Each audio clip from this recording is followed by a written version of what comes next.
28 décembre.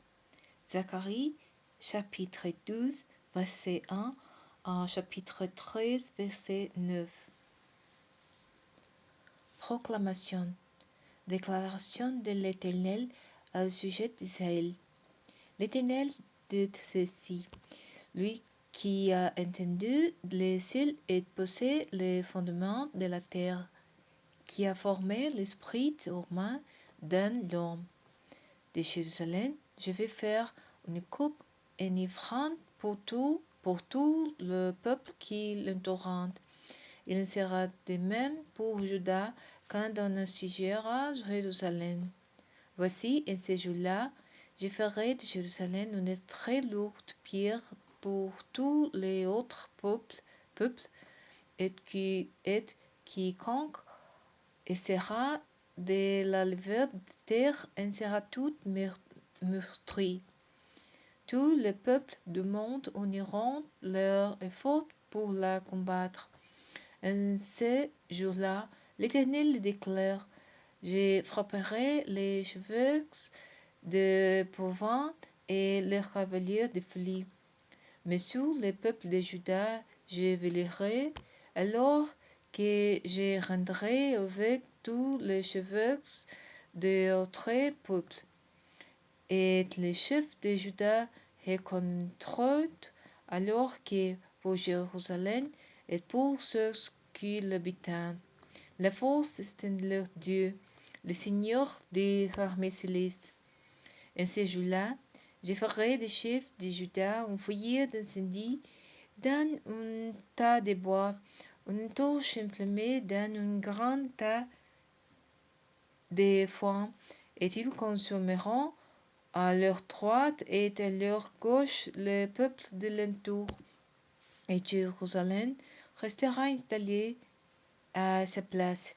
En premier lieu, l'Éternel sauvera la population de Juda pour que la famille de David et tous ceux qui habitent Jérusalem ne soient pas orgueilleux et ne s'exaltent pas au-dessus de Juda.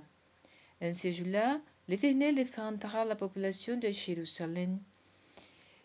Des plus chancelantes d'entre eux sera en ce jour-là comme David, et la dynastie de David sera comme du même, comme l'ange de l'Éternel.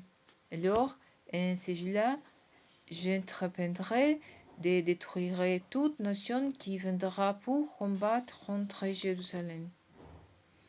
Je répandrai alors sur la famille de David et sur ceux qui habitent Jérusalem un esprit de grâce et de supplication. Alors ils tourneront leur regard vers moi, celui qui leur rend transpercé. Ils porteront l'huile pour lui comme on portait de l'huile pour une fil unique. Ils prieront sur lui tout comme on pleure amèrement pour son fils premier-né. En ce jour-là, il y aura une très grande nuit dans toute Jérusalem, comme l'huile d'attamiment dans la vallée de Megiddo. L'épée tout entière célébrera cette huile, chaque famille à part, la famille de David à part, et ses femmes à part, la famille de Nathan à part, et ses femmes à part, la famille de Lévi à part, et ses femmes à part, la famille de Shimei à part, et ses femmes à part, et toutes les autres familles, chacune à part, et les femmes à part. En ces jours-là, je lirai une source pour purifier de leurs péchés et de leur impureté la famille de David et les habitants de Jérusalem. Et il arrivera en ces jours-là, déclare l'Éternel, le Seigneur des armées célestes, que j'extirperai du pays jusqu'au nom de idoles, et l'on ne s'en souviendra plus. Je tairai aussi du pays les faux prophètes et les dispositions impures. Si quelqu'un prophétise encore, alors son propre père et sa mère elle-même, ce qui l'ont engendré, lui déclareront: tu ne resteras pas en vie, car tu dis des mensonges au nom de l'Éternel. Et son père et sa mère, qui l'ont engendré, transparaissant le fils pendant qu'il prophétisera. Et il arriva en ces jours-là que tous les faux prophètes seront humblés de honte lors qu'ils prophétiseront à cause des révélations qu'ils auront apportées. Ils ne porteront plus des manteaux de poils pour tromper. Chacun protestera: je ne suis pas prophète, moi. Je cultive la terre et l'on a loué mes services depuis le temps de ma jeunesse. Et quand on lui dira: quelles sont donc ces blessures que l'on voit sur ton corps?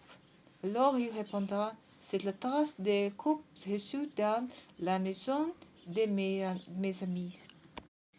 Épée, réveille-toi contre mon berger, le chef de mon peuple, contre mon compagnon.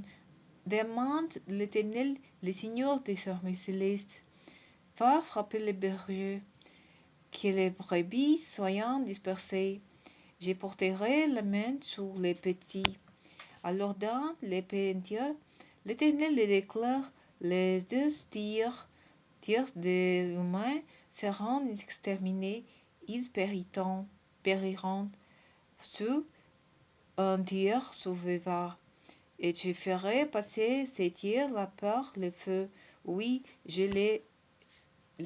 l'épourerai ainsi qu'on éprouve pour l'argent. Et je l'éprouverai comme on éprouve l'or. Ce tiers m'invoquera et je l'exaucerai. Je dirai: c'est mon peuple. Lui, il confessera: l'Éternel est mon Dieu.